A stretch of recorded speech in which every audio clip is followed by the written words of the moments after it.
Hey guys, what's going on? You are checking out an all new The RCWR Show coming at you for this Sunday night of July the 14th, 2019. What the hell is going on, guys? Lee Sanders here. Oh my god, I don't know how I've got the energy right now. Maybe it's because we're live and anything can pretty much happen when we're live doing these post shows, but I'm happy to be back with you all once again. We're talking WWE Extreme Rules, the 2019 pay-per-view event that came to us from Philadelphia. Gotta give it up to that Philly crowd, man. Philly, y'all represented tonight. I was really feeding off of the energy. You know, overall, I would have to say the pay-per-view did a really good job in putting the book in to what I felt was a pretty solid weekend of wrestling. I mean, you take your pick, you name the promotion. I'm telling you straight up, man, a lot of wrestling from a lot of different wrestling promotions this weekend. And for WWE to pretty much come on in there and put their little stamp on things, kind of seemed as if competition brought out the best of them. I don't really know. I'll leave that up to you all to debate. But we're going to talk about all of those other pay-per-views that came about this weekend on this Tuesday's RCWR show. But for now, kick on back, man. We're talking Extreme Rules.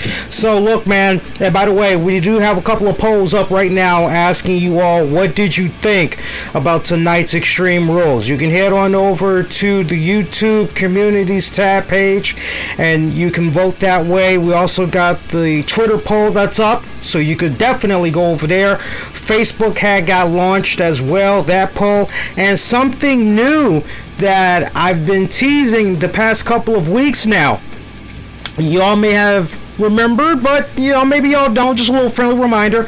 So as of tonight, we went on ahead and we opened up the Discord for everybody. Now, long-time RCWR show listeners know we've pretty much had it in a beta mode where there was only a select few that pretty much was part of it and working out the kinks and everything in there. But now it's officially rolled out for everybody to come on in and check on out. So what I really like about Discord is that it's free. It does not cost anything. If anything, I'm the one that is coming out of my pocket to pay for additional features, the little things that maybe some of you all may take for granted, maybe gifts, links, audio quality, things of that nature. I'm pretty much working on the back end mechanics of the Discord, but Discord is free for everybody to check out. It doesn't matter if you have your tablet, your desktop, your laptop, your phone, doesn't matter. Desktop, it's free. You don't have to worry about any spyware. You don't have to worry about malware, nothing like that. No Trojans, no viruses, nothing. It's free to download and check it out. It's one of the many ways, essentially, that you can stay connected to me before some of your favorite wrestling shows come on, during while they're on, definitely post when they're off the air, and we happen to do post shows talking about them and everything. So it's rolled out right now. You can check it out in the episode description of this video. We got the rules. Everything's pretty much laid out. Easy interface, great navigation. And one of the other cool things that's awesome about this is that we're going to start rolling in a really cool feature where if those of you want to talk about what you thought about the pay-per-view, you'll be able to do it on there. So it doesn't matter if you're using your desktop, your tablet, your phone, you'll be able to connect and you'll be able to hear the stream live. And then when we say, hey, you know, those of you that want to maybe call in and you want to let us know your thoughts about the pay-per-views going forward, you can pretty much call in and you can do it that way. All right, so check out the episode description.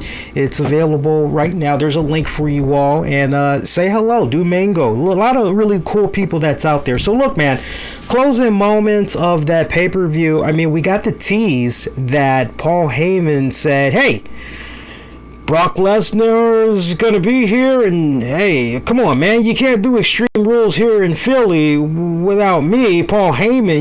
You know, there's just no way I was not going to make an appearance and try to not make this be as memorable as possible. That's why, hey, Brock Lesnar's going to come out here, and he's either going to become the new WWE Universal Champion, or he's going to be the WWE Champion, right? World Heavyweight Champion. Okay, we get it. It's either the Raw or the SmackDown Champion. Okay, we get it.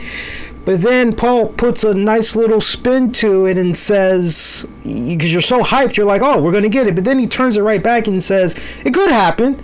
Just have to wait and see, or else my name isn't Paul Heyman. And you're kind of like, all right, so what exactly is going to go on here? And you kind of realize after the events that transpired with Kofi Kingston and Kevin Owens that, okay, well, doesn't really seem like the Brock Lesnar effect is kicking in with this one.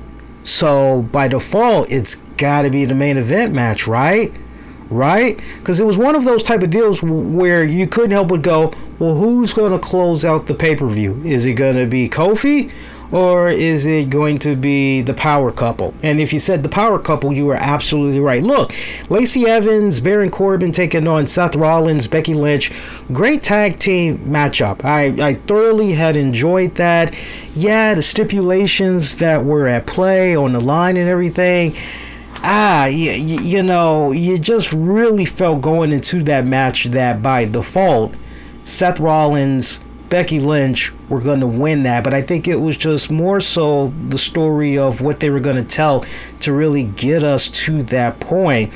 And I love the element. I don't think anybody had said this when they were offering predictions, but if you would have told me that WWE would have gone in the direction with that particular match, that one spot that just had everybody erupt on social media of Baron Corbin getting physical with a woman. Now look, you know, playing it back in retrospect, we should have known that something maybe was going to happen to a degree, because if I'm not mistaken, I believe it was on this past Monday's WWE Raw, or maybe it was the week before, Lacey Evans had a match. I cannot remember for the love of me who the opponent was, so you guys got to forgive me, but I remember Corbin did get physical from the standpoint of he had grabbed whoever that opponent was that Lacey was facing. He had grabbed her ankles or something to that effect while the referee wasn't looking. And so you're going, whoa, Baron getting a little physical there with the ladies. Okay, even though it was just an ankle thing or whatever, still, you know, when you kind of play that back in retrospect, you could almost kind of say you had got a little bit of a hint that maybe there was going to be some type of a male getting physical on a woman. Just, you know, from what standpoint, right? You know, where was it going to happen? Was it going to be unintentional? What exactly was going to be playing out? So to see at one point Baron Corbin clear as freaking day, and Austin saying that it was Natty that Lacey Evans had faced, where Corbin had, but you know, honestly, I don't really care about the specifics. The reason why that just kind of blew past me, because the past couple of weeks, Raw has been, with the exception of what Paul Heyman had did, Raw has just been really a lot of misses other than hits. So you all will just have to go back on Daily Motion and see that spot that I'm talking about. But the point is, when you see that thing that Baron did on Raw to that female opponent, it matches up kind of to what we had got tonight, where Baron did get physical with Becky Lynch, right down to the point she actually had took the end of days by Baron. And so you see Seth Rollins, he is just pretty much shocked as hell and is extremely pissed off when he realizes what exactly Baron has done. And you almost had got the feeling of when Randy Orton did what he did to freaking Stephanie, and Triple H came running down and he was just holding her freaking corpse and he was just shaking, just really selling that freaking facial expression like a mother. And if I'm not mistaken, it was at that particular moment that finally within the storyline was the Triple H Stephanie McMahon relationship officially recognized, right? And so, man, see that whole spot with Rollins and everybody involved tonight, I loved it. It gave me goosebumps. It just had me go, okay, but wait a minute, how are we going to do this now? How are we going to bring this home? That was my whole thing. And the way that WWE closed that out was beautiful. Seth Rollins being so pissed off, grabbing a foreign object, taking it right to freaking Baron Corbin, then getting a steel chair, just going belligerent, just really taking it to another level, burning it down on a whole new other level. I ate all of that up. That was fantastic. And then doing not one, not two, but 3 curb stomps. Phenomenal. And then pretty much that was it. 3 curb stomps later, picking up the pinfall for him and his woman Becky Lynch, and they retain their WWE Universal and women's titles. But wait, it's not over just yet. Just when we thought that maybe the pay-per-view was going to go off with the power couple holding their titles up high, we hear the music of one Brock Lesnar. We see the images for Brock on the Titantron. Still not really sure if Brock is actually there. But after a few seconds of the music playing, Lesnar would make his presence felt. And crowd was actually popping for that. They didn't think they were going to get him, but when they saw him, they popped for it. And I'm very curious to hear how it actually was for those that were in attendance. Shout out to Rob Feinstein of Aria Video. He had an awesome front row seat, and he was sharing stuff on social media off and on throughout the night. He has some damn good seats. And speaking of which, for you collectors that's out there, I don't know if he still has it available, but Rob is selling his Extreme Rules chair. For those of you that are like that type of stuff, you like the collectibles, he's asking for $300, but he's willing to take $200. So hit him up on the Facebook and the Twitter and get at him that way. Hopefully he still has it available. I mean, you can't really beat that. That's a pretty damn good deal. But it was nice seeing a lot of his photos and posts and all of that for what all was happening throughout the night. But yeah, Brock Lesnar coming right on out. Paul Heyman cashing in the briefcase.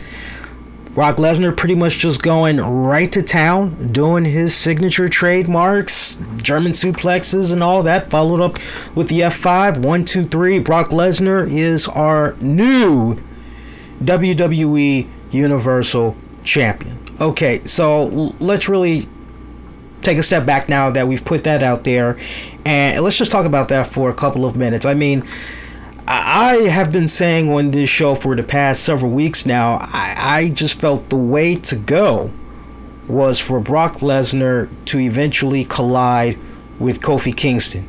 It just really seemed like that was the blueprint to go, given the fact that SmackDown is going to Fox. I've been making that argument practically since Kofi won at WrestleMania, and I just would not let up. Pay-per-view after pay-per-view after pay-per-view, I just would not let up on that. I said no, he's going to hold on to it just long enough so that at least a couple of weeks before they make the move to Fox, whatever that pay-per-view is, right before the move to Fox, that's when they'll pull the trigger.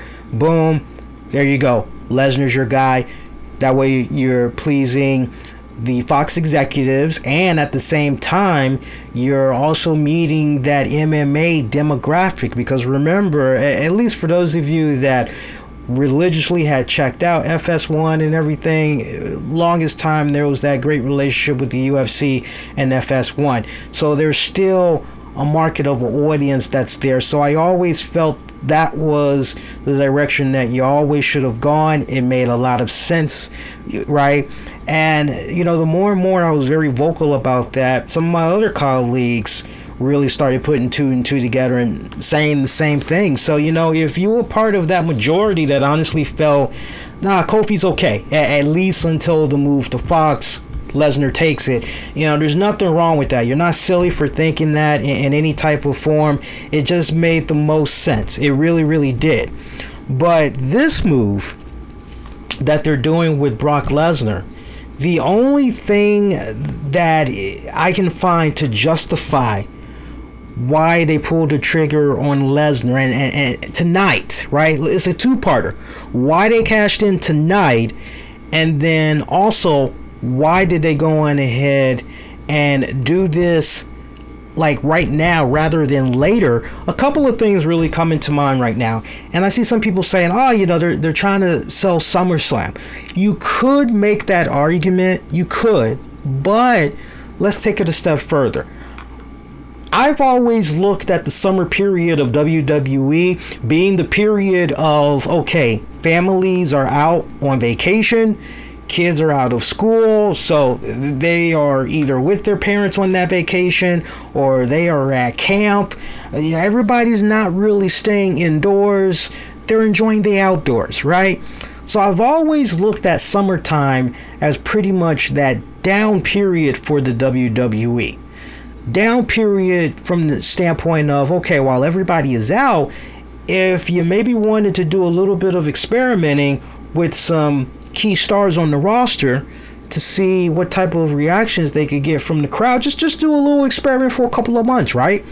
This is your time period to do that, and then pretty much you can have things kind of fall back into place right around September, October, right? That's when you can usually bring it on back home, right? That way, if your experiments are a bust, going back into the fall, you can pretty much go back to whatever is safe, right? As far as, okay, well, we know these marquee names and what they've been able to bring at the gate, whatever, insert whatever here. We can just go back to them, push come to shove.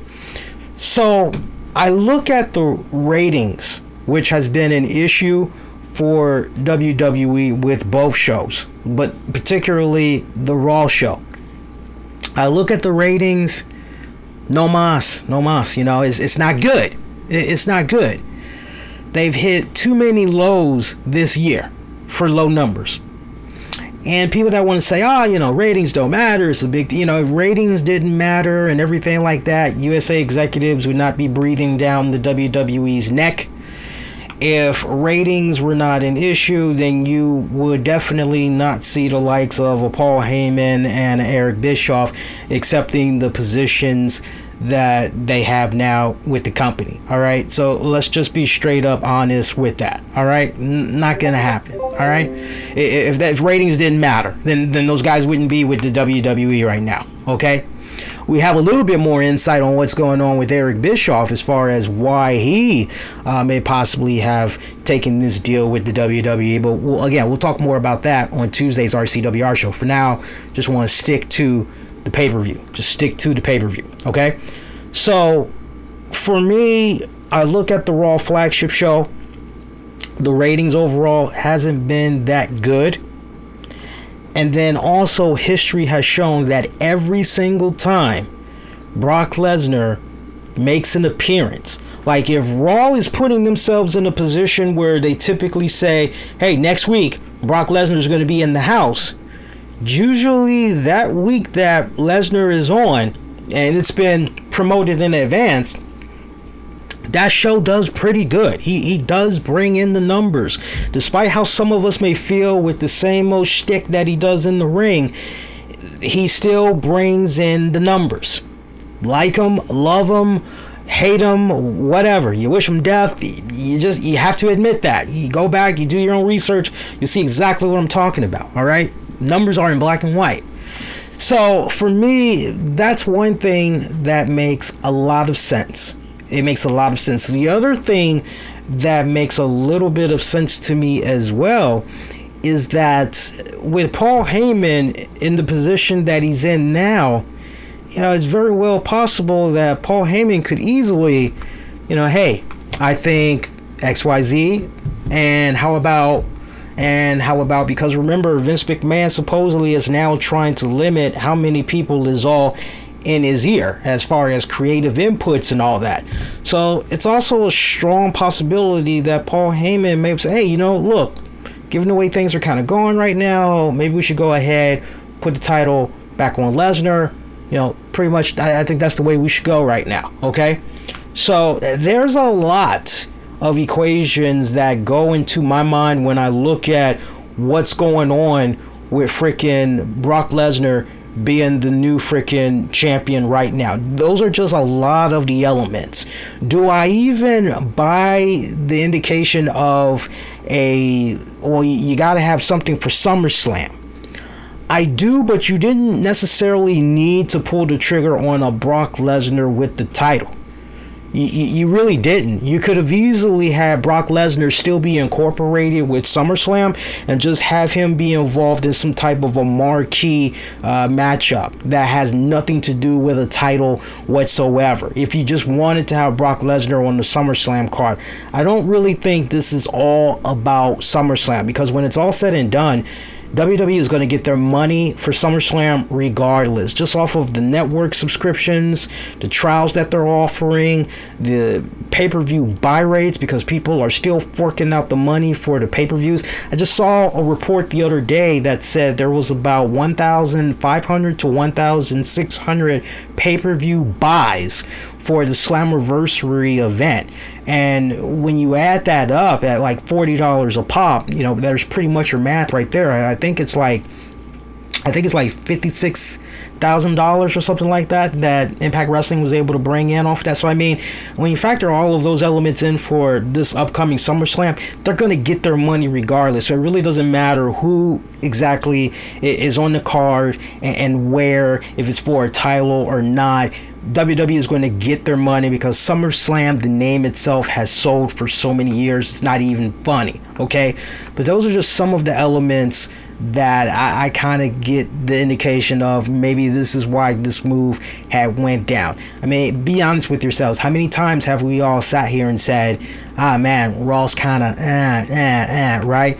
But what I hope can happen as a result of what has came about, and I know Paul Heyman is one of those type of guys. He does check out and see what different people are saying on social media and everything.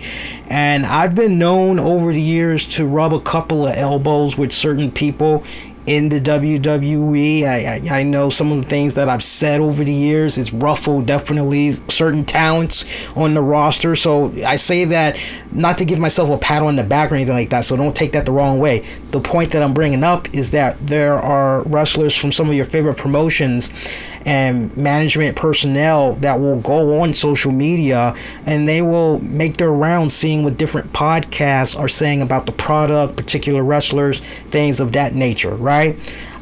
What I would like to see happen, and I hope that somehow this gets back to Paul Heyman, I've been saying it for years. When you have an opportunity to work with Brock Lesnar, he physically is coming to your arena to do whatever you need him to do for that night. Take advantage. If there's one thing that can be learned from the previous years and the way that the contracts were just structured, which was terrible, you can make up for how many dates he's giving the WWE by one simple thing. Go back to the old territory days. Go back to the old, I've been saying this for years. Long-time RCWR Show listeners know what I'm about to say. Go back to the old territory days. Go back to the AWA, the NWA days, Memphis Wrestling. Go back to those days and how you had all the talent show up at the arena or at the headquarters, and they'd have their guy in his little sports jacket and all that in front of a green screen or whatever, interviewing the wrestler, and that wrestler is just doing a series of freaking little mini interviews, little promos, little vignettes, hyping up wherever they're going to be coming to for that respected city. When you have Brock Lesnar coming there like tonight, if I could have a say in how his contract is structured and everything like that, like tonight, if he comes to the arena an hour before whatever and it's already been mapped out, he's going to be winning the title tonight, I'd say to Brock, okay, Brock, look, this is what we're going to do to you tonight. We're going to have you film about 30 minutes of some bonus video footage, and we're going to stretch this out throughout the course of 2.5 to 3 months. It'll be enough material that's needed so that while you're not here, we can easily kick on back. We can rely on this, and pretty much you don't rely on that X amount of footage and then just burn it out. The goal is to always try to be like 5 to 10 episodes, if you want to call it that, vignettes / promos. Try to be 5 to 10 ahead always, because you never know. Maybe he might get sick, maybe something's going on with the family, he might not be available a particular week or 2 weeks or whatever like that. That way you're always ahead. Until you really sit down and you structure it like that, then I agree completely with how some people are possibly feeling right now, which is, oh man, it's the same old bullshit. It's a different day, but it's the same bullshit once again with Brock Lesnar. It's like, this freaking sucks. Okay, now looking a little bit further down the road, as far as other opponents that could be in the works here. I mean, look, supposedly we've been given no more instant rematches, right? That's what we've been told. But you still can't help but wonder, is it even remotely possible for Seth Rollins to get back into that main event picture and face Lesnar for the title once again? Is it even remotely possible, or is a new challenger going to step up to the plate? And if a new challenger is going to step up to the plate, then who is that opponent going to be? Is it going to be a Braun Strowman based off what happened with him tonight? Could it be a Braun Strowman? Could it be possibly a guy like Ricochet? Could it possibly be a guy like AJ Styles? Could it possibly be a guy like Finn Balor? Anything is possible right now. One thing's for certain, we're 4 weeks away from SummerSlam, which is going to be happening on Sunday, August the 11th. So anything can happen between now and then. But if this is going to be a case where Brock Lesnar is going to be holding on to this title for a couple of months, just the fact that he's incorporated with the Raw side of things, whoever he's going to be able to work with on the Raw brand, some of those names that I just gave you, he's going to be in damn good hands. And the best part about having Brock Lesnar face off against those guys, given his history and what he's done with guys like Finn Balor before, with a Daniel Bryan, right? With a Seth Rollins, with a Dean Ambrose. The fact that we've seen Brock Lesnar work with so many smaller guys within the past 2 years, particularly, almost maybe a max of 3, it really makes it more believable that it's not laughable as it once was. You feel where I'm coming from? So, I mean, anything is possible.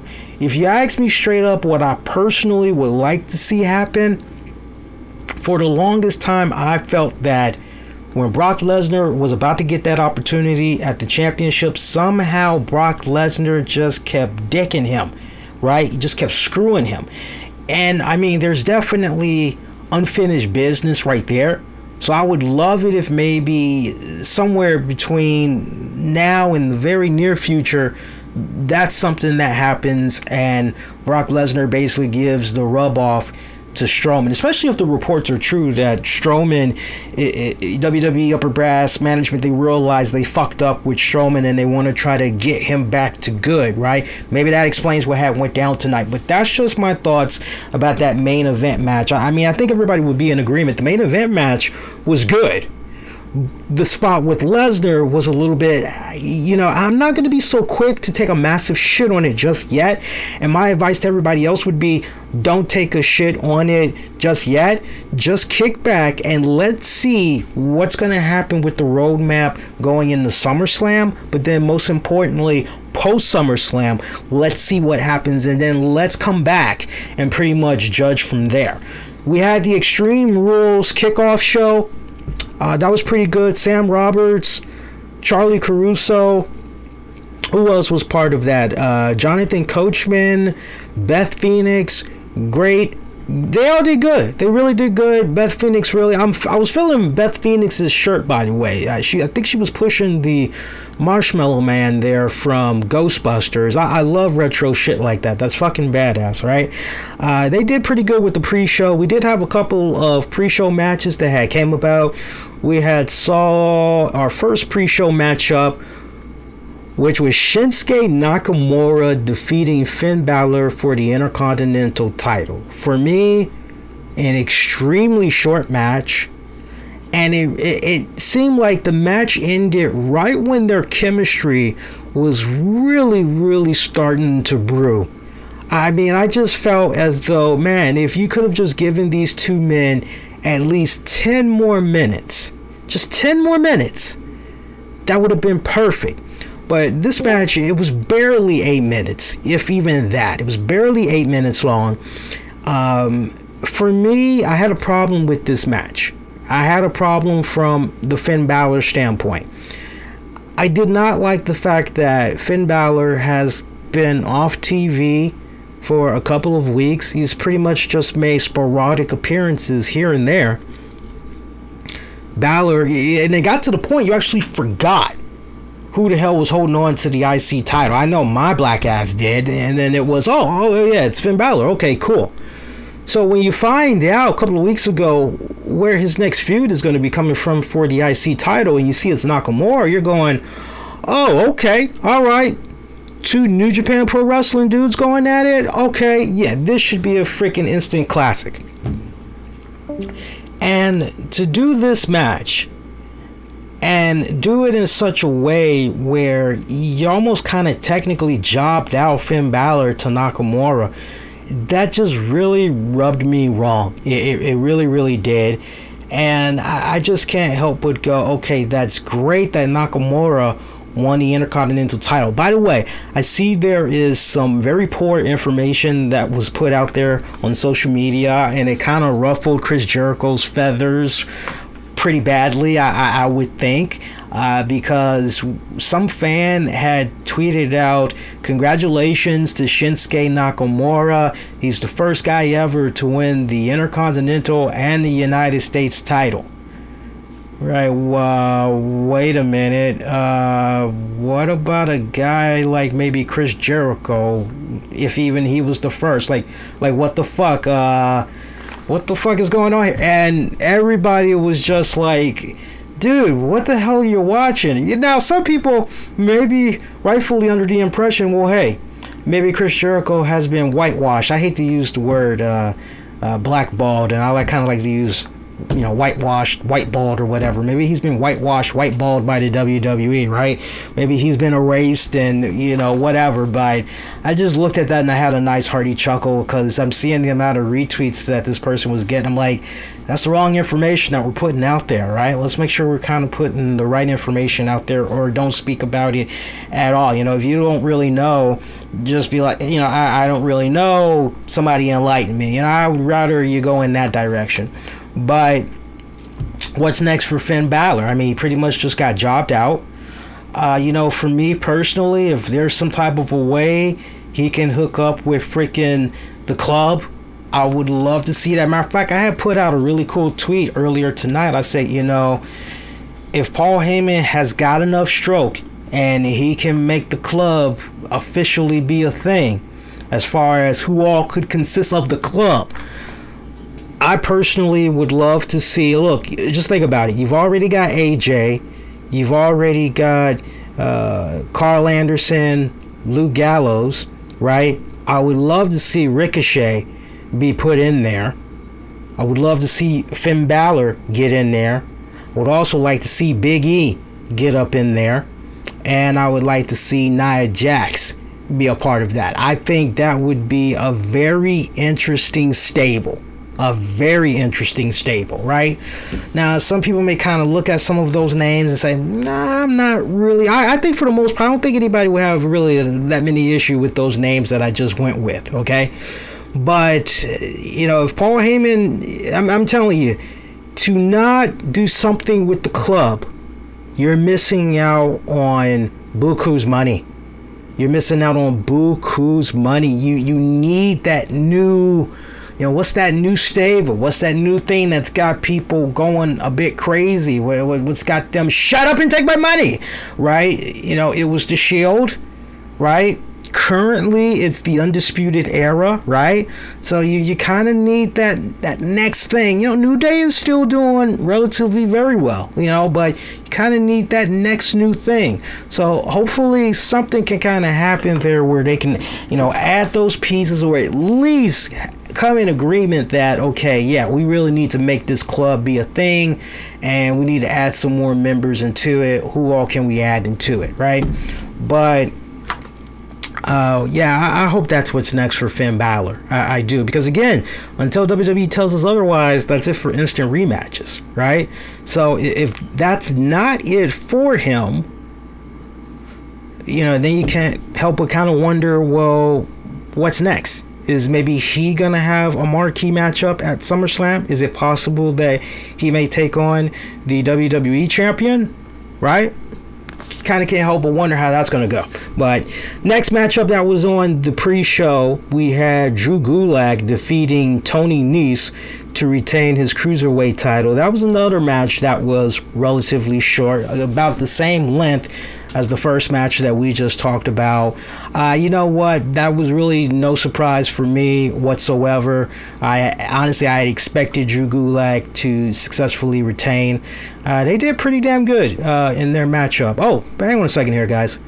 Let's see, who won? See here, I'm looking at the pick'ems. Here, seeing who did good here. Let's see, where are we at right here?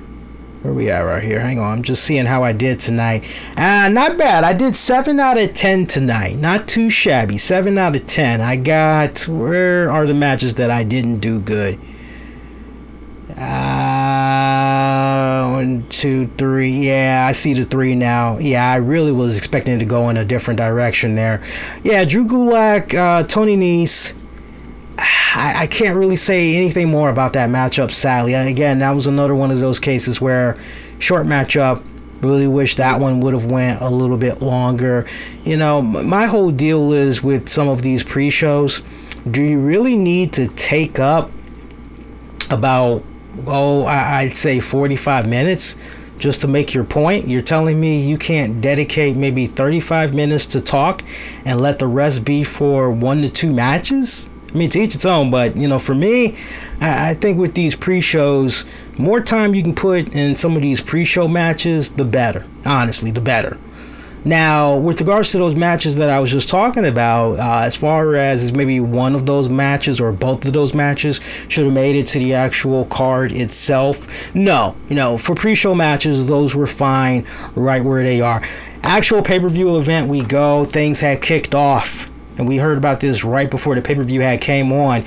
Undertaker, Roman Reigns were kicking off Extreme Rules against Shane McMahon and Drew McIntyre, the no-holds-barred tag team matchup. I'm telling you straight up, man, you know what? I was very concerned about WWE blowing their whole load with this one match, because for me, it was, okay, if there's one match you definitely are going to be paying very close attention to, it's this one, because you're going Undertaker, he's probably got a chip on his shoulders. He's a man on a mission, and he's got something to prove to everybody. So for me, I really couldn't help but look at this particular matchup and initially thought, maybe we're going to get this around match 5, maybe match 7 or something like that. But for it to kick off the actual pay-per-view, I didn't like it. It was like WWE was blowing their whole wad. Work it, put some finesse to it, build me up a little bit. Don't just climax off the break. But you know what? Once I saw how the tone was set and everything, if anything, especially with the way this tag match had played out, was a phenomenal tag match. A fucking phenomenal tag match. The story, if there's one big takeaway from tonight's Extreme Rules pay-per-view event, is that 54-year-old Undertaker still feels he has a lot to offer the wrestling business, particularly the WWE, and tonight he showed it. My man went out there like fucking Undertaker from 2008. And I mean, he was pulling out all the classics and was doing them with no type of rust, was doing them with no type of a delay, limp, nothing of that nature whatsoever. And that was just fucking... it was like the hands of time fucking rewinded itself once again with this dude. I was just amazed, from old school to the freaking leg drop outside, standing on top of the ropes. You know what I'm trying to say. Usually he has the opponent's head sticking out from the bottom rope, and he pretty much climbs up to the side apron and he does the leg drop that way. I mean, all of that shit. Even doing freaking snake eyes. I mean, the dude was just ping, ping, pong, pong. I mean, it was like this man found the fucking fountain of youth, and I was just fucking amazed with this guy. Just fucking amazed with this guy. Proud of him. Really, really proud of him. And you know what? Then reality started to settle in for me, and I'm not trying to be a Debbie Downer or anything like that, but it's a very valid point, which is this. That's great what Undertaker was able to do tonight. I have always had nothing but respect for Mark Calloway, the man behind the Undertaker gimmick. So much so that I've always felt, man, you're 54. You have had such a decorated career. You've gone out there for almost 30 years, and you've given us your blood, your sweat, your tears, your body for this business, for our entertainment. Dude, much like with Shawn Michaels, dude, I'm good. Trust me, you left us such a huge library of matches, of rivalries. We are good. Brother, you can retire tomorrow. We'll see you at the Hall of Fame. We are good. But he still feels that he needs to go out there and that he has something to prove, right? And for me, reality really started to settle in, despite how excited I was and how giddy I was to see this Undertaker that we had got tonight. The reality was, well, what you did tonight was great for one match. Yeah, you know what? If it's a type of deal where you're only wrestling 2 to maybe 3 times a year, then yeah, I probably would expect you to be very well rested, maybe a tiny little bit of ring rust, maybe a little botch here and there, but overall, matching up to what you did years prior, and you're nice and healthy, you've had all your surgeries and everything, and you're moving around pretty damn good.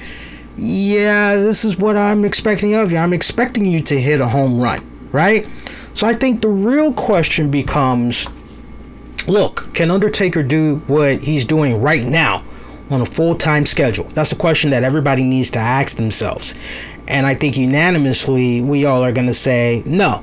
54, given all the other recent health problems that he's had over the years, and yeah, we're expecting him to, just take away the fan in you, the hardcore fan in you of the Undertaker. Take away the whole, well, I missed him, these years prior because I was just a kid or I wasn't into the WWE product. Don't be selfish, just be realistic. And I think unanimously everybody would say, yeah, if it's a full-time schedule, he's gonna burn out pretty fucking quick. Could he maybe continue to do what he did tonight on a part-time schedule? Similar to what Jericho was doing, what Randy Orton was doing and everything?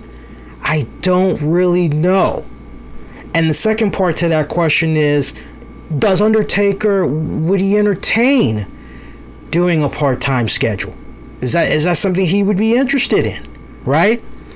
But as it stands right now, until we see more matches from him, at least on a part-time schedule, I got to take what I had saw tonight as a testament that he still has a lot to offer.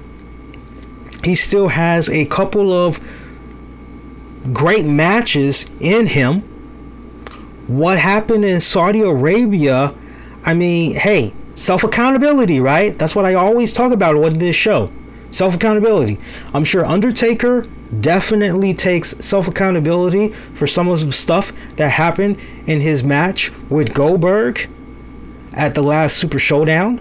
But a majority of that rests on the hands of Bill Goldberg. Enough self-accountability to go around, but more so, and it's not a blame game, it's just about self-accountability. I'm sure Goldberg is really, so, that's where the slippery slope is right now with regards to The Undertaker. That's where we are right now. So, he went out there tonight, was really proud of him, but now it's okay. What's next for you? Right? You got the nasty taste out of your mouth of what went down with Bill Goldberg at Super Showdown. That's great. But now you've created a situation where fans will probably want to see more of you. So how exactly are we going to counter this? How is this going to be beneficial for you and your health, but also for the fans and them getting their entertainment value, right? Now, if you ask me straight up, is it possible we're going to be getting Undertaker at SummerSlam? I think so. And if I were to put a little bit of a prediction out there, I hate to say this, and I hope to God I am wrong. I pray to God I am wrong. But if you ask me what could possibly be next for The Undertaker, SummerSlam is right around the corner.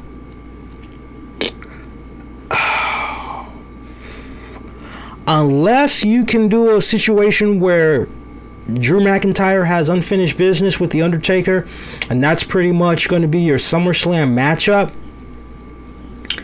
I remember over the weekend or last weekend, WWE had did this thing where it was WWE reimagined or something like that. Like imagine if Undertaker and Sting did fight each other or some shit like that, right? Why would you do something like that? Seriously. Forget about the whole monetary status, right? You're just doing what you're doing for clicks and everything like that. I've always believed that WWE does things for a reason. I've always believed that. WWE looks at the fans, the majority of us fans, as their focus group panel. Okay, right down to the point when they put out the things as part of the WWE Fan Council and they want our opinions and all that, right? I hope I'm wrong, but I just get this weird vibe that a Sting Undertaker match, if not at SummerSlam, I just have this weird feeling something could come about. And I pray to God I'm wrong, because I remember on Twitter when WWE had put this whole thing out about Imagine, and the image I'm talking about, Imagine, and they had Sting and Undertaker. I tweeted them, I said, honestly, if this was 5 to 10 years ago, I would be all for it, guys. I said, but too much time has passed. Physically, both of these men are at different points in their respective careers right now. Really, I'm good. There are some things that should just be left to the imagination. This is one of those matches. WWE, we're good, man. We're good. But man, you get Sting on any fucking podcast, you get him at a con event or whatever, and that is a match that he just,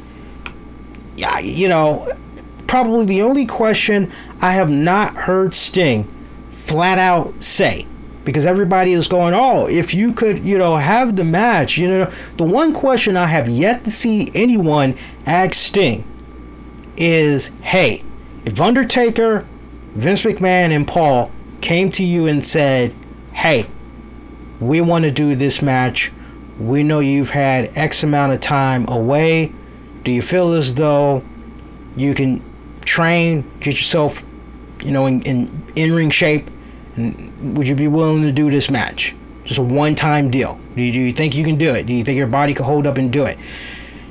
And I just have this feeling that Sting would be all over. But I think the real question is, would Sting be willing to risk, right? Because you know what's going on with him and everything, right? I mean, one nasty little bump and it's going to be a lot uglier than what it currently is. right? So that's kind of something you kind of got to think about. I hope I'm wrong with that. I'm hoping it's a situation where Undertaker is going to have somebody else lined up for SummerSlam, but I just have always believed that when it comes to things that WWE markets out there are certain things that they're doing for a particular reason because they're thinking about pulling the trigger on something. So we'll see how that comes about in a couple of weeks. Got a couple more matches need to get into, but before we do, I do want to give a shout out to our Patreon members. Do sign up, patreon.com/RCWR Show. Join our growing community of Patreon members. You get to check out bonus audio video content you won't be able to find anywhere else. Get access to our exclusive series, our 30 with Lee series. You also get access to Wrestling with the Topics. Both of those respective shows hosted by me and the beautiful and the lovely Tammy.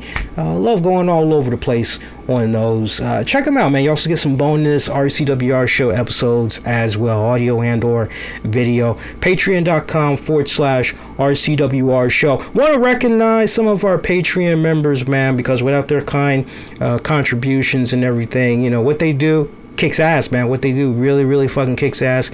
Pretty much stuff like what you're checking out right now, you know, at least half of it definitely would not be free. So shout out to Patreon members. Freddie, shout out to you, buddy. Sean Kenter, shout out to my man Tony Bing Games. Tony Bing Games has an awesome gaming channel. If you guys are into the Marvel Ultimate Alliance franchise, you're into the Marvel Strike Force, all things Marvel, check out Tony Bing Gaming. He's got an awesome YouTube channel, breaks down news, rumors. He also gets access to a lot of cool beta stuff that's not going to be released for like several more weeks. I know right now he's got access to the upcoming MOBA Marvel Super War game, so check him out, Tony Bing Gaming. He's got a Patreon page as well. I'm sure he definitely would love for you guys to be his Patreon also and check out his great content. Shout out also to Michael Wolf, John Davis, also my good buddy Anthony Missionary Thomas of Wrestling Soup. Buddy, I'm ready more than ever. I'm eagerly anticipating covering A Wild Women of Wrestling Season 2. I'm looking forward to rejoining my good friend Anthony there and covering that once again. Had a lot of fun. They just started doing the encore of Season 1 on Access TV, so I'm actually going to refresh myself, get myself ready for that second season. Also shout out to Joe Raymond Jr. Patreon.com/RCWR Show. Let's talk about the rest of some of these matchups that we got here. How are we doing on Showtime, by the way? Let me just check out the audio recorder here. All right, we're doing pretty good. Let's see if we can blaze through the rest of these matches here. Try to see if we can keep it under an hour 15 for you guys, okay? Because I know a lot of you guys got to go to work and all that in the morning, including myself. Revival defeated the Usos for the Raw Tag Team titles. Wasn't it a... yeah, that was the other tag team match. I was like, wait a minute, wasn't this a triple threat? No, this was just a straight up 2-on-2 tag team matchup. Revival getting the job done. Revival looking pretty damn strong in there tonight. I love this match. I mean, it had a nice old territorial feel to it. It did. I loved this. It was a nice freaking throwback. I felt as though I was watching the Enforcer Arn Anderson and Tully Blanchard or the Anderson brothers, you know, freaking Arn and Ole. I felt I was watching them taking on maybe a young freaking Rockers or something like that. That's just the vibe that I had got when I was watching this match. I mean, these two respective teams, you got to remember, these two teams, they've been having matches here and there on main programming. They faced each other off before a previous pay-per-view, and it just seems like the more and more that they work with each other, they're even more and more comfortable in working with one another. This was the absolute best that I've seen of these two respected tag teams and how they have flowed tonight. I ate this up. I really did. Thought this was very enjoyable. You go off of the momentum that you had got for the opener of the pay-per-view, and Undertaker getting just, you want to talk about ovations for the night. Undertaker had the fucking ovation I don't think there was even a close number 2. That was pretty much the ovation. Philly loved them some Undertaker. You know, one thing about that match, though, can I just go back to that opener match? One thing that was just imagine if you had changed the channel, right?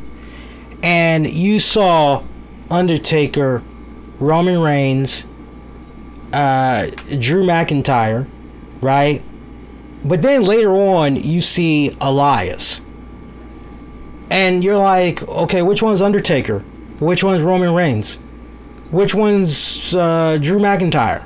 Oh, it's the one with the long hair and the beard, and the dark beard there. The one with the black hair and the one with the beard. You're like, you just practically described all of them. Like, Shane McMahon is probably the only one that I could probably say, okay, that clean-shaven one with the salt and pepper hair, that's probably not any of those other guys, right? That's probably Shane, yeah?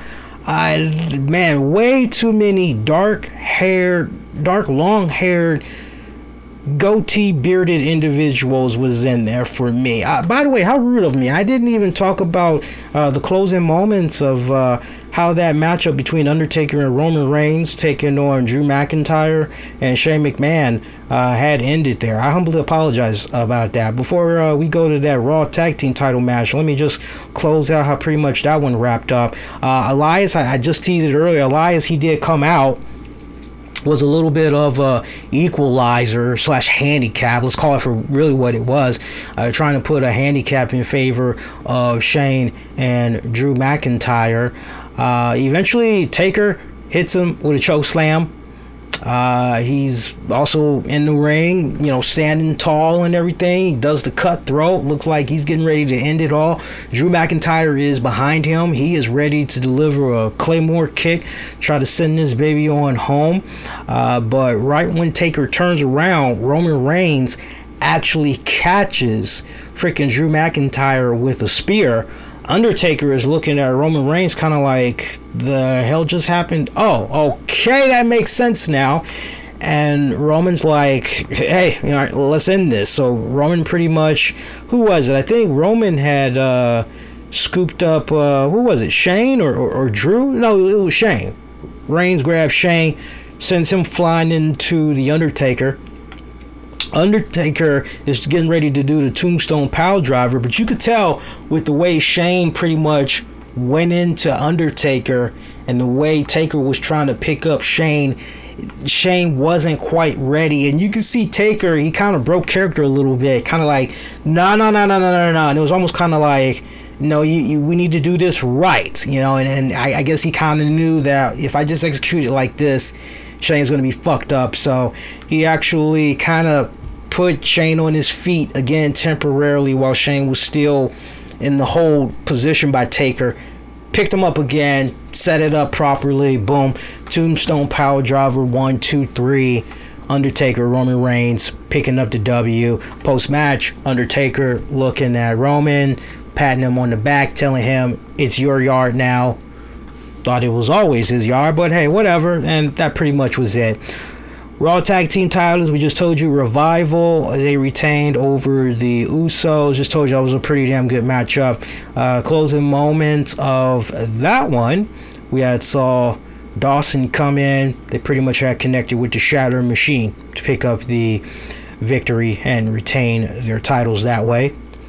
Cesaro lost to Aleister Black. This was a sluggerfest of a match. I gotta tell you, now that we pretty much had got done with all of the slapstick bullshit comedy that was going on with Aleister Black, and look, to defend WWE here, I know in retrospect it was never their intent to make Aleister Black come off comedic, come off stupid and silly, but a lot of that stuff that was going on with him these past several weeks, in the dark, sitting in the chair and making all of these weird colorful faces and everything, it was way over the top, very cheesy, very corny. I'm glad that we finally just let the action in the ring speak for itself, why don't you, right?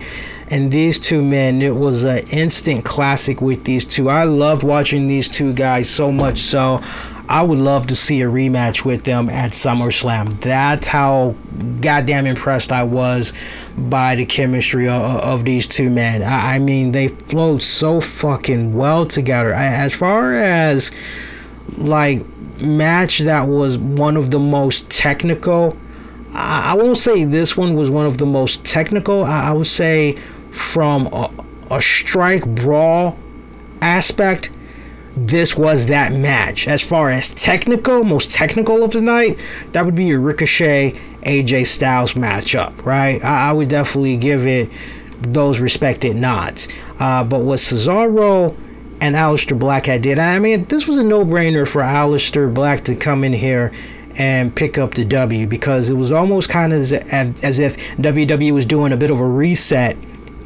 with him and trying to reintroduce him. But you know, add your new elements to it, some things will remain the same.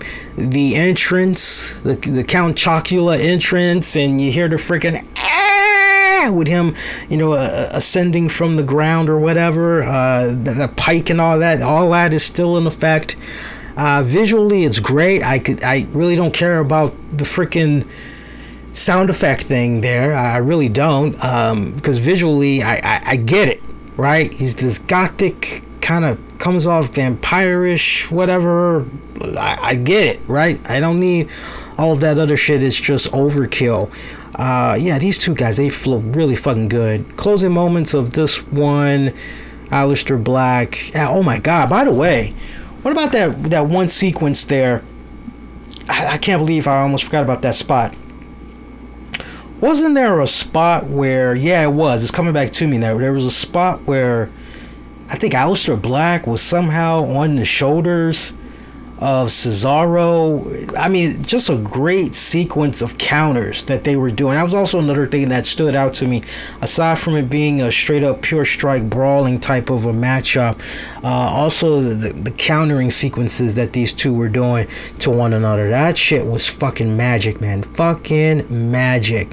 We had saw Cesaro, final moments, he tried to come in with a sharpshooter on Black, and then he goes from a sharpshooter to a crossface, tangled up a little bit more. Black eventually would connect with the Black Mass, pick up the W. We did see a little bit of a cameo from R-Truth and Carmella as they are looking for the WWE 24/7 Cruiserweight Champion Drake Maverick. They did not have any luck. No 24/7 title. No little Benny Hill moment with that 24/7 title tonight. Maybe there was something exclusive on, I don't know, Twitter or WWE's Facebook page, or I don't know, maybe a WWE.com exclusive or something like that. I don't know. I'll have to rely on you guys for that one. 2-on-1 handicap match for the SmackDown Women's title had saw Bayley retaining over Nikki Cross and Alexa Bliss. That match pretty much had kind of played out the way I thought it was going to play out. We did not see Alexa Bliss turn on Bayley, at least not here tonight. Seems like things are still kosher in paradise, so to speak, between the two of them. Closing moments of that one, we saw Bliss getting in a tag as she attempted to go for the Twisted Bliss, but Bayley had managed to get her knees up in time. Cross would get herself tagged in, try to go to the top. Bayley knees her midair.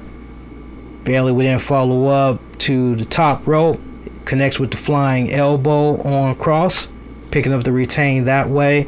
I'm actually really glad that Bayley retained her SmackDown Women's title. And I'll tell you why from this standpoint, because I actually have been liking what I've been seeing of Bayley these past couple of weeks. I've been very complimentary of her the past couple of weeks, which is we've been seeing a lot more of personality come from her, especially from also the standpoint of a bit of a fighting / mean streak from her, right? A little bit more aggression from her. So I've really been liking it. You know, she's coming along.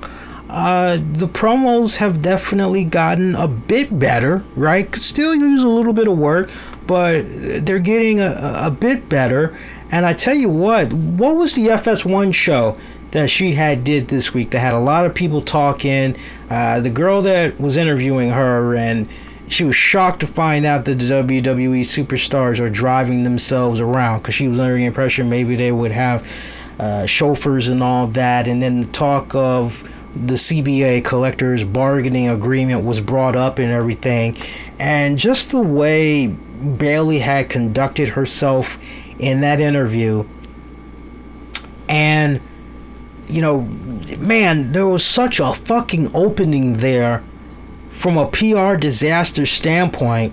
But the way Bayley was just able to just very smoothly bring that back on home, take control of the interview, of the conversation at that point, of that particular topic, bring it on back home, continue to make the WWE look good and everything.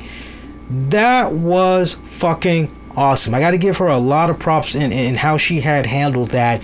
Just watching her and the way she conducted herself, and just combining that with what I've been seeing of Bayley every time she's getting the opportunity to cut promos and all that. I can really tell she's getting more and more and more comfortable, and I like that. I really, really like that. Of course, now it's waiting in the wings that Nikki Cross, Alexa Bliss, you like to believe that something's brewing there, right? And I can kind of see it happening. I'm just picturing Nikki Cross finally having this breakdown fucking moment, and when she finally does just snap on Alexa like a scorned girlfriend or best friend or whatever, it's going to be like one of those goddamn ID shows or whatever. I'm just picturing it, and I'm just drooling at the mouth picturing when Nikki is finally gonna snap, because I know a lot of people aren't really feeling this new layer in the Nikki Cross character that we're seeing, but I guarantee you that the old Nikki that you all have come to know and love is eventually going to come back in full effect. Rest assured of that. She will be back in full effect. Last man standing match, Braun Strowman taking on Bobby Lashley. Bobby! Damn, what a great last man standing match. I'm a stickler for detail, and if I just had one little complaint about this match, man, I wish these two guys would have been able to take it so much further than where they took it. That's great that they went out over there pretty much to the shop area and the concessions and all that. That's great that they went over there, but I was hoping that maybe they would take the fight outside of the arena and they would fight on the streets, and maybe we'd see some trash cans and come into play and all that other shit. I was hoping we were going to get something like that, but we didn't get it this time. Maybe we can get that somewhere down the road, but you know what, for the most part though, they did all right. I was proud of what Braun and Bobby did in this matchup. What the fuck was up with the spot though where they were taking the fight up to the stands, and you had this one fan that decided, no, Bobby, let me show you how it's done, and he pretty much charges at Braun Strowman. And kudos to Braun, because Braun could have just knocked this dude the fuck out. He would have been well within his right to knock him the fuck out. But he didn't go there. He did not go there. And it's just one of those reminders. Hey, always remember, your ticket, yeah, that gets you to the show and everything. You can interact, you can cheer, you can boo, all that. But it does not afford you the right to inject yourself into the program, right? So that could have ended so much worse for that fan. It wouldn't have been funny, right? That spot there with Braun Strowman picking up Bobby Lashley, doing the pump handle, power slam, you kind of knew, okay, they got some type of padding or whatever that's set up, so it looks as though, okay, he's doing the pump handle power slam or scoop up power slam. It looks like he's just sending him right to the concrete floor, whatever. It's like, we know better, okay? Visually, we know better. But it was so comical because you got fucking Braun Strowman busting through this paper thin freaking wall like the fucking Kool-Aid man. That was very comical. And the other thing, for me, I appreciate WWE trying to reset a little bit with Braun Strowman, but I don't really think Bobby Lashley was the opponent to attempt that on here tonight, because if anything, I was legit more impressed with what I saw from Bobby tonight as opposed to Strowman. I legitimately was. And the way I thought things were going to be panning out, I was really under the impression that maybe, just maybe, it was going to be Lashley that would come out on top. And then as far as who could challenge Seth Rollins next for the Universal title, it would be Lashley, right? But, Lashley has been wanting to have a match now with Brock Lesnar for the longest time because conveniently their paths never crossed in the MMA world. So, there's another name that you kind of have to throw out there as well on top of Strowman and everything. There's another name that you legitimately have to throw out there, and you just have to look at from a marketing standpoint that would really, really fucking sell, right? So it could really, really go either way. But I know I was more impressed with what Lashley had did. I mean, Lashley is one over the years. He doesn't radiate emotions. And I mean, there were many points during this freaking bout where Lashley is, come on, bring it, come on. I mean, he is just, I'm like, okay, I've never seen this much of a personality from Lashley before. Oh, okay, cool. He's playing up to the crowds when he's beating the crap out of Strowman and everything. I was more impressed with what I saw of him tonight then. And for me, it legit gave me hope that, okay, Lashley is finally stringing it all together. There's hope for this young man just yet, and he's still a relatively young man, I might add. Happy belated birthday to Brock Lesnar as well. What is he now, 42, guys? 42. Still looks fucking good, man. Still looks fucking good. See how many more matches we got here. We only got 2, 3, 4. We only got 4 more matches to cover. Let's blaze through the rest of these here. You guys are enjoying the show. If you haven't done so, do subscribe. Click the like, the heart, all that good stuff. But yeah, all that good stuff. Support the show, man. You can also follow the show on Twitter, Facebook, Instagram. Use the keywords the RCWR Show. All right, let's go through the rest of these matches here. New Day. What is this? Numero 6? New Day, for the 6th time, they have become your SmackDown Tag Team Champions, or just they've become your Tag Team Champions for number 6. Yeah, they defeated Daniel Bryan, Rowan, and Heavy Machinery's Otis and Tucker. Look, man, look. This is what I don't understand. If you were going to crown new tag champions, why did you have to put it on the New Day? Is my first question. Because all due respect to them, they've been to the dance so many times.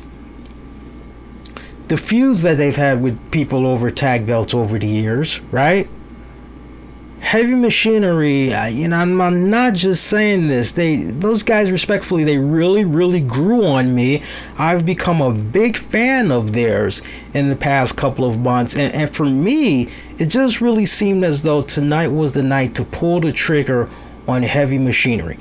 And if you were not going to pull the trigger on Heavy Machinery tonight, then surely you pull the trigger on Heavy Machinery at SummerSlam. I honestly legit believed that Daniel Bryan and freaking Rowan were going to retain the titles. My heart said Machinery, but my mind was going Bryan and Rowan. And that was one of the matches that I messed up right there, was this one. I just thought for sure Machinery, this was going to be their night. Okay, so now what is the game plan? Are we now going to build up New Day feuding with Machinery, and then that way we can make it be even more of a big deal come SummerSlam when Machinery defeats New Day? Because, oh no, this isn't just some, tag team or whatever. This is a 6-time tag team that if we're going at it like that from a bragging rights standpoint, okay, I'll bite into that. But if you tell me 4 weeks from now we're going to be here and it's going to be a case where sadly New Day walks out of SummerSlam still the tag champions, and they defeated Heavy Machinery in the process in order to retain, then it's kind of like you're kind of hurting Machinery, I would think. Now look, these guys, they're getting the TV time, so they're not really hurting like that. But eventually it's kind of one of those deals where, and I said it on Twitter, and I was very candid. I said, Heavy Machinery, these guys are slowly becoming a crowd favorite. And we really haven't had a crowd favorite like that come from NXT. Not since Enzo and Cass. So, these two guys, they're really, really coming along. And so, you keep derailing them and you don't pull the trigger. You keep missing these opportunities to pull the trigger. That's how you, unfortunately, will get these guys lost in the shuffles. So, very curious what's going to be happening with that team come SummerSlam. Next up here, Kevin Owens. My God, we don't even need to talk about this match because it wasn't even a match. Kevin Owens had a match against Dolph Ziggler. Pretty much, both men were talking shit to each other. I think Dolph Ziggler slapped Kevin Owens. Kevin Owens just wham, stunner. 1, 2, 3. Match is over. Less than, 15 seconds. That pretty much was it. Kevin Owens cut a quick 90-second promo afterwards, pretty much saying, hey, I spoke from the heart on what I had said this past week on SmackDown. A lot of boys in the back agree with me. It might get me suspended. Hey, I thought maybe I'd be fired. The fact that I'm still here, I'm afforded another day. Hey, that's great. Shane, you're in the back or you're somewhere licking your wounds or whatever. You can kiss my ass for all I care. And that pretty much was it. So what's going to be the ramifications of that, if any, on this week's SmackDown? We'll wait and see. Kofi Kingston defeating Samoa Joe for the WWE Championship. I love the psychology of this match. Kofi retaining his WWE Championship. Let me make sure I stress that because I think I might have said that wrong a couple of seconds ago. Kofi Kingston retaining his WWE Championship against Samoa Joe. I love the psychology of this match because the way that they had went into this, it reminded me of Samoa Joe down in NXT. And I want to say, if I can pinpoint it, if I'm not mistaken, oh God, I'll have to rely on you guys because it's been so long. I'm dusting off cobwebs. But it had the Samoa Joe. Was it Samoa Joe and Sami Zayn? And Samoa Joe knocked the fuck out Sami Zayn, and pretty much Samoa Joe became the NXT World Heavyweight Champion that way. It was like a technical knockout, and people were including myself, were like, wow, so the title was able to change hands on a technical knockout? Like are you serious? Like seriously? That was the Samoa Joe that we had got tonight. I was loving it. A strong, very dominating performance.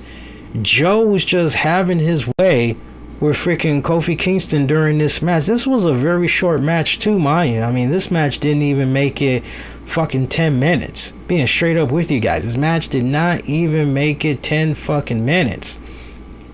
And God damn, they put a fucking clinic out there. I really got to give them credit. They did a fucking clinic. Closing moments of this one, Kofi, he tried to go for the SOS out of nowhere. That only got him a near fall. From there, we saw Joe. He successfully blocked the Trouble in Paradise from Kofi as he was able to counter it with the Coquina Clutch. Kofi managed to hold that off. Then we saw Joe try to go for Uranagi. That only got him a near fall. Followed it up with a senton. From there, Kofi, he would eventually connect with the Trouble in Paradise out of nowhere. Picked up the match, picked up the victory from that match. That pretty much was it. Looking at the SmackDown side of things and paving the way for freaking SummerSlam. Like I said at the top there, what's next for Kofi? Unless you're going to go back to Daniel Bryan, do you maybe go with Finn Balor? And if you're not going to go in the Finn Balor direction, it's been a good minute since we've seen a guy like freaking, what's his name? We haven't seen Robert Roode in a while. I think last time we saw Robert Roode, I think he was part of Raw. You could do something kind of cool there where some stuff was worked out. Roode wanted to get a trade over to SmackDown.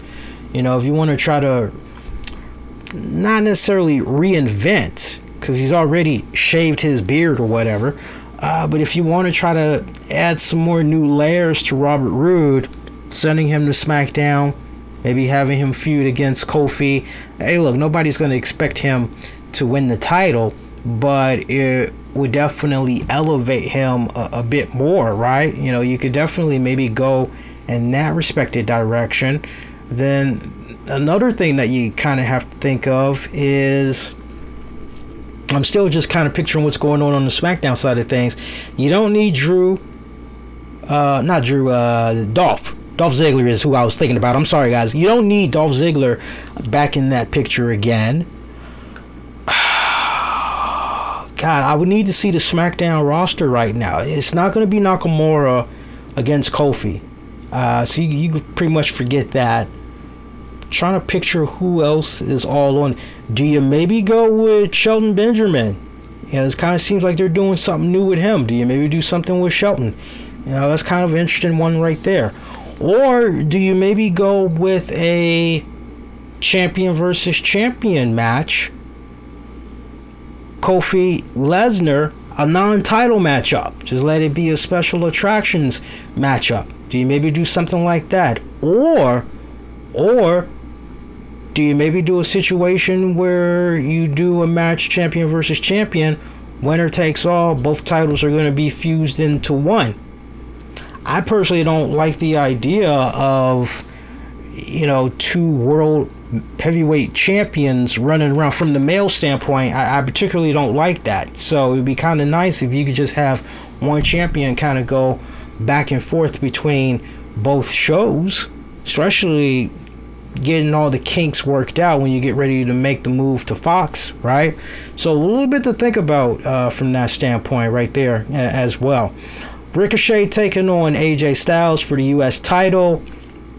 Ricochet losing the title.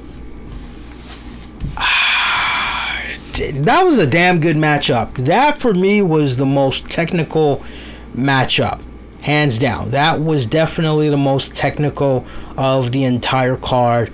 I ate that shit up. From the moment we saw these guys on Raw, you could tell there was magic in a bottle. And it just seems like each time they've been facing each other, and I dare say, I think these two men can do even better than what they had did tonight. I think they can even up the ante even more. So I'm legit hoping that Ricochet and AJ Styles can actually face off against each other one more time at SummerSlam. I'm hoping, my fingers are crossed, because I ate that shit up. I need me some more Ricochet and AJ Styles. What I saw tonight was an instant fucking classic. I'm not going to say a match of the year candidate, but I definitely would say, just kind of going back and looking overall at the entire card, because I got like my top three. I definitely would say AJ, Ricochet, that's number one.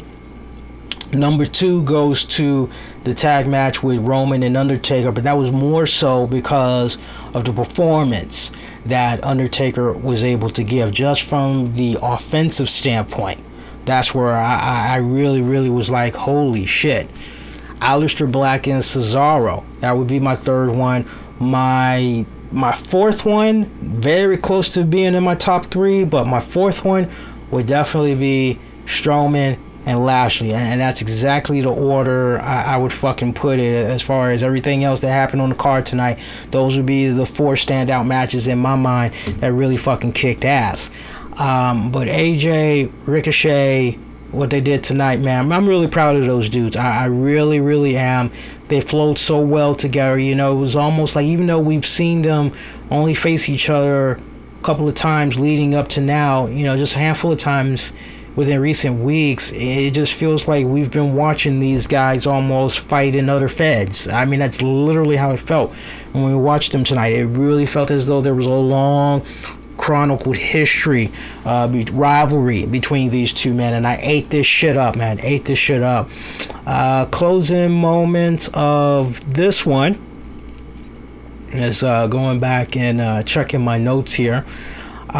We did see Gallows and Anderson. They did try to interfere in this one.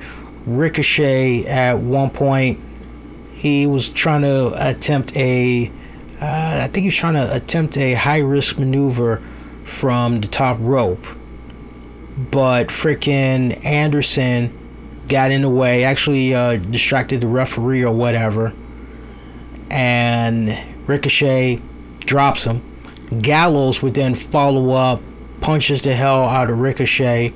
Referee still distracted as all of this is going down. Keep in mind, Ricochet, prior to all of this, he had AJ Styles set him up beautifully on his back, and all Ricochet had to do was just go up there and look for his signature high-risk maneuver. But because of what Gallows and Anderson did there with the double teaming and everything, pretty much it gave AJ a chance to recuperate, take advantage of a now a weakened Ricochet, as AJ Styles was pretty much able to do a Super Styles Clash. What was that? I think maybe it was from the second rope that AJ had Ricochet from when he did the Super Styles Clash. Pretty much picked up the 1, 2, 3. That way, your new champion, AJ Styles. Like I said, man, I really hope AJ and Ricochet, they go at it one more time, and it pretty much goes into freaking SummerSlam. But even more so, I hope that what ultimately will come out of this, you know, I would love to see something cool go down where the next story arc is the club tries to give an offer to Ricochet. And they let Ricochet think about it for a couple of weeks and all of that other shit. You know, Ricochet, he does not give in, you know, says no to him. They show him tough love. They beat his ass. Set up a couple of weeks. 1 week, Ricochet faces Gallows. Next week, or same episode, Ricochet later on in that episode takes on Anderson. You can pretty much, you do it just right, you can definitely pave the way for Ricochet, AJ Styles once again. I would dare say, I would even love to see a situation come about where after SummerSlam you go to the next pay-per-view and you put a stipulation there where if Ricochet freaking doesn't come out on top, he's got to join the club. I just really feel that he would fit very well in the fucking club. I really, really do. I think those guys would have some fucking fun. Now, I'm not saying you gotta have Ricochet be a goddamn heel. You know, you can leave him just as he is right now or whatever, right? But would there be a little bit of clashing with the club members? Yeah, I could definitely see that. But I don't know. I'm just throwing some shit out there. Whatever sticks, that's for WWE to try to figure out and decide. You know, I can only offer what I would like to see happen. What I would like to see happen and what will actually end up happening is two completely different things altogether. Hey, let's take to the polls one more time and we'll see what you guys had to say about tonight's pay-per-view. Hey, by the way, if you guys want to sound off on what you had thought about tonight's pay-per-view event, you can hop in the Discord right now and you can say, hey Lee, I'd like to go live, and I can put you in queue, and then you'll be live with me, and everybody else will be able to hear you, and you can sound off about what you had thought about tonight's Extreme Rules pay-per-view event. You want the link to the Discord, it is in the episode description, so just check that out and have at it there. But let's go to our polls here one more time. We got our polls for Twitter and we got our poll for YouTube. Let me take a peek at how the poll for Facebook is looking too. I like promoting the Twitter and the Facebook ones more because those have more polling options, and I always post it, but I always get complaints. Oh man, Facebook, the polling options, there should be a third option, which is blah blah blah, and it's kind of like, yeah, well, that's not our doing. That's freaking Facebook, so go figure. Let's see what we got here. I'm just going to show Facebook some love because I know some people want to check out, they usually check out the post shows. Okay, interesting. Okay, so right now we've got about 70 of the votes that's coming in on Facebook right now. They're giving the pay-per-view a thumbs up. Going to the Twitter poll right now, we've got. Whoa, where you go? Where'd you go? There you go. Okay. Right now we've got. Whoa, here she comes. She's a man-eater. 10% are staying in the middle. 34% thumbs down.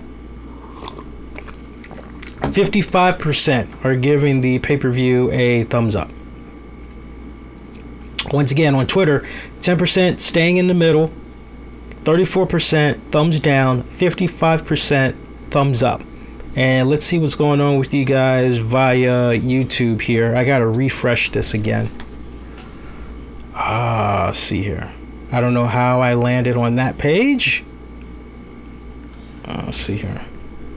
That was a weird page. Okay, here we go.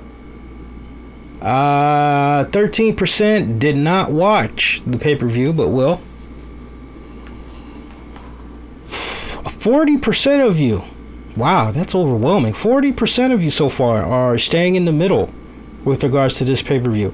20% are giving the pay-per-view a thumbs down. Meanwhile, 27% are giving the pay-per-view a thumbs up.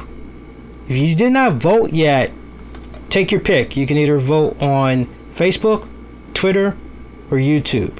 Just, you don't have to vote on every single outlet. Just pick your respected outlet you want to go to and cast your vote that way. We'll definitely follow up on what you all had said on Tuesday's RCWR show, kind of looking at a final polling results, if you will, there. And let's see here. What else we got? I'm taking the Twitter here. Hang on a second here. Nope, we're good there. Okay, we're good there. All right, let's see what you guys are saying here in the chat room.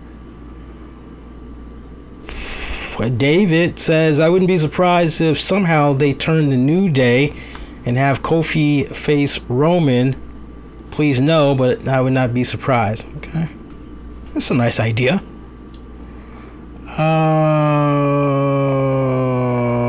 William, I can't believe it. The only reason you put the strap on a monster heel is for the heel to put over a baby face in a long-term angle. Lesnar won't be working long-term.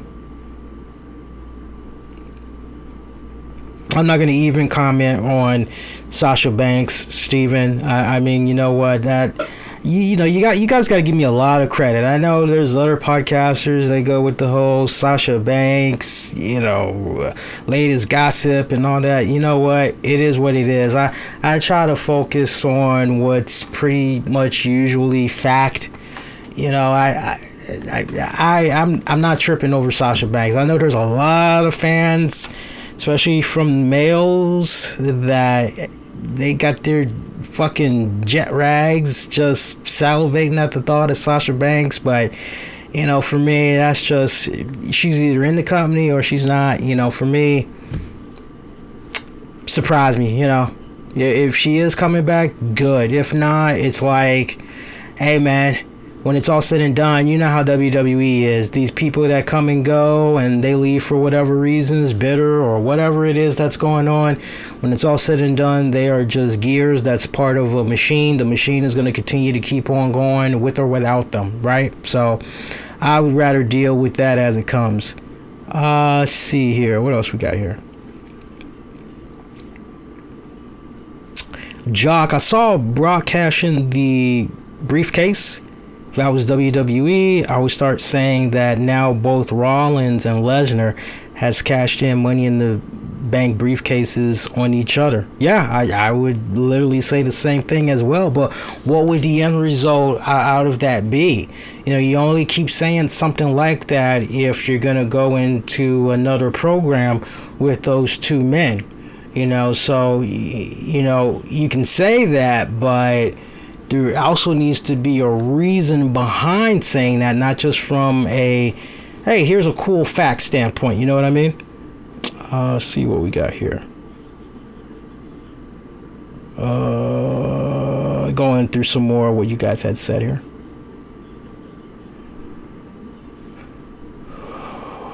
Let's see. I can't scroll. Oh, there we go. I got Lee Strike giving the pay-per-view a 7.5 out of 10. I've been good, by the way. Austin, I'm sure your prayers about Lesnar's reign not lasting long is the same thing that everybody else is saying right now, my man. And David, thank you for the compliment. Yeah, man. I mean, the weight loss has been going extremely well, man. I mean, I think about, what was it? About a month ago, I weighed 270. And now I weigh 246. I still have a little ways to go. I'm dieting. I'm being very critical on myself. I'm doing a intense dieting. I'm getting in my exercising. I'm also getting in, what's also really been helping me is my Invisalign aligners. That's also been helping me as well, because at first it was a bitch to take these things out. Now I can get these things out within less than 2 minutes, maybe 90 seconds tops. But anybody that has worked with Invisalign, you know exactly what I'm talking about. It's like, it's a chore, because you got to take them out, and then you got to brush, you got to floss, you got to rinse your mouth. And it's kind of like, once you do all of that, you're like, okay, I really don't want to be eating, right? So, you know, usually I have a little bite to eat before I get ready to go to work. Nothing major, just enough to tie me over. Most cases, though, I skip breakfast. And, yeah, I hook my mouth up and everything. And work is terrible, because usually somebody's either bringing in pastries or pizza or some shit, and I don't touch it. I've also cut back on sodas. Once in a blue moon, I'll have Sprite Zero. Anybody that's looking for a really good soda and you don't taste the aspartame, like little to zero, I recommend you guys check out Sprite Zero. It comes in a white can, green text of Sprite colors, right? Same shape and everything, right? The shit tastes delicious. You would never fucking know that the way it tastes literally like original Sprite. And out of 100%, as far as how much aspartame you could taste, you know, if your taste buds is like that strong where you can taste ingredients from whatever you drink and eat, out of 100%, you may notice, I would say, maybe out of that 100%, 2%, maybe 5% at most, you would kind of taste the aspartame. But check that out. That's really, really good. So yeah, you know, I usually I don't eat a big meal, but I usually just eat once a day. I get in my respected carbs and everything. And yes, I mean, it's been going pretty good.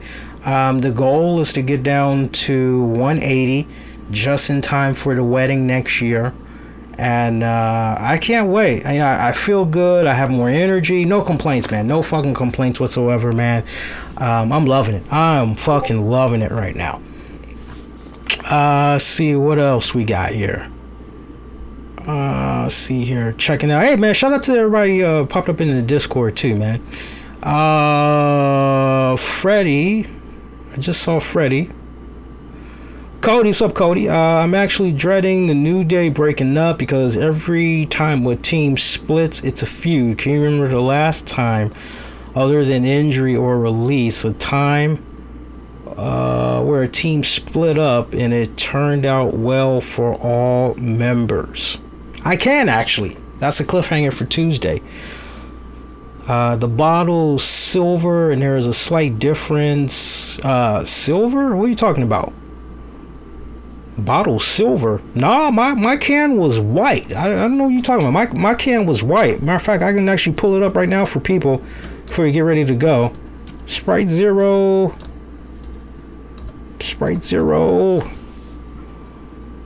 Let's see here. Yeah. See, Cody's being kind of. See, Cody, I'm gonna pick on you, bro. Cody's kind of being a little bit of a dick. He's like, it's technically silver, but I see your point. It's like, no, I'm sorry. Some people, and I want for you guys to be perfectly honest. Some people will look at this and they will see a white can. Other people will see silver. Okay, so one thing we can all be in agreement of, though, it's called Sprite Zero. Okay, check it out. It's good shit. I'm just trying to help out you fellow diabetics that's out there, for those of you guys that maybe want to have a nice little drinking alternative. So for those of you on YouTube, there you go. Check out that Wikipedia page for that. And you guys are good. Okay, on that note, that's it. The show's over. I'm ending the stream. We've gone much longer than we already needed, and I did try to give you guys an opportunity to at least have the lines open because you guys wanted to maybe jump in and say a little something about the pay-per-view. I'm hoping that now that we're opening up the Discord to everybody, I'm hoping we can pick up a little bit more traction and growing the fan base even more. It's weird because we got a lot of people that's already part of it, but as far as like trying to get everybody to be on when the shows are on, and that's one thing. If you do join the Discord channel, make sure you have your push notifications on. That way, anytime I post something, you'll know about it, especially when I go live. That way we can kind of have everybody interacting with each other and everything. So again, check it out. Link is in the episode description. Your next episode is going to be coming at you guys Tuesday night of July the 16th. We'll be coming on live as soon as SmackDown goes off the air. I'm looking forward to that show. There's a lot of cool stuff we're going to be getting into. I'll give you my thoughts on the AEW Fight for the Fallen event. Also give my thoughts on the New Japan Pro Wrestling event that had just went down over the weekend. So a lot of cool shit we're going to be able to get into. Evolve 131, otherwise known as the 10th anniversary show. Whole lot of shit to look forward to on this week's RCWR show. So do tune in for that. It's going to be good. Meantime, rewind, check out previous episodes you may have missed. Do look into being a Patreon member, patreon.com/RCWR show. Like, comment, subscribe, share, retweet, all that good shit. So, final thoughts on Extreme Rules out of 10. Look, does the pay-per-view get a thumbs up even despite the whole Brock Lesnar spot? Yes, overall 2 thumbs up for the pay-per-view. Scale of 1 to 10, I will give the pay-per-view minus the Brock spot. I would give the pay-per-view a 7.5. I can't undo what I saw with the Brock thing. I'm trying to be optimistic and see how things go this go around with Brock Lesnar as champion again. But right now, I'm staying firm. I'm not wavering. 7 out of 10. That's final. And that's going to do it. All y'all, be safe. Most importantly, be kind to one another. I'll catch you guys this Tuesday night. Until then, be safe and be kind to one another. Adios.